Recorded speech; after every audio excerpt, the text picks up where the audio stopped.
one last really quick thing I had a comic book metaphysics moment that was just really weird for me. I'm scanning all the issues of Following Cerebus into my computer and turning them into a PDF so I have digital copies of them. And then I'm going to put them through a scanner through a reader so that, they're text files that you can actually search, which that's step 2 of the project. But I read your Roberta Gregory's letter to you and your response to her, and then I had to go to my mom's house for something, and she's like, hey, there's this Roberta Gregory book up in my bookshelf, and I'm like, yeah. She's like, do you know what that is? I'm like, you got that for like your 40th birthday. Somebody gave her a copy of A Bitch Is Born. And it was either right after her 40th birthday or else right after she and my dad got divorced. And she's like, oh, well, if you want it, you can have it. And I'm just thinking, I literally was just reading this work 30 minutes ago. Yeah. So I took the book because I'm like, oh, yeah, I'll take this. I mean, it's not the worst thing. It wasn't necessarily appropriate for me to read when I was 13. But it's really good. But yeah, well, I'm going to reread it now as an adult, and I'll probably understand 90% of it. Oh, sure. I mean, when I was 13 and it got to her because I'm pretty sure that's the one she talks about when she, first got her period. And as I was 13, I'm like, I don't know what this is about. This doesn't make any sense. Why would they give this to Mom? And my mom's like, I have no memory of this book existing in my life at all. And I'm like, Mom, it's been on that bookshelf for 30 years. Right. But it's not, hey, I got a copy of this book now.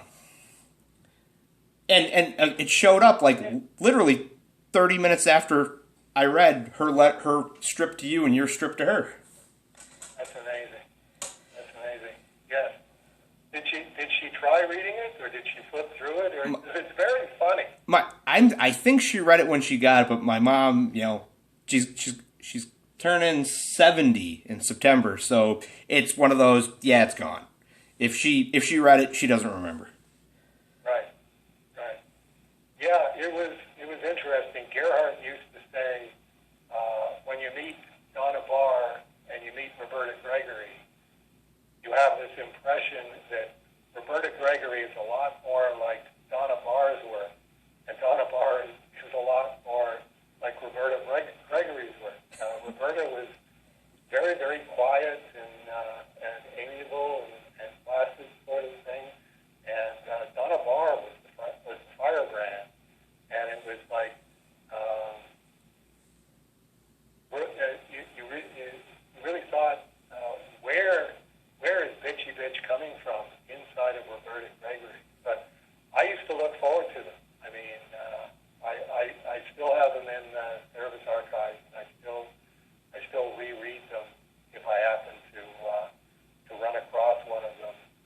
Marcy, who worked in Bitchy Bitch's office and was a born-again Christian with a Southern accent. And, I mean, I'm a monotheist, but boy, did she nail the type.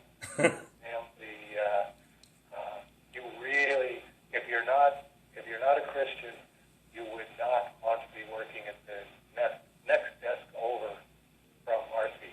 And that's what happened to Bitchy Bitch.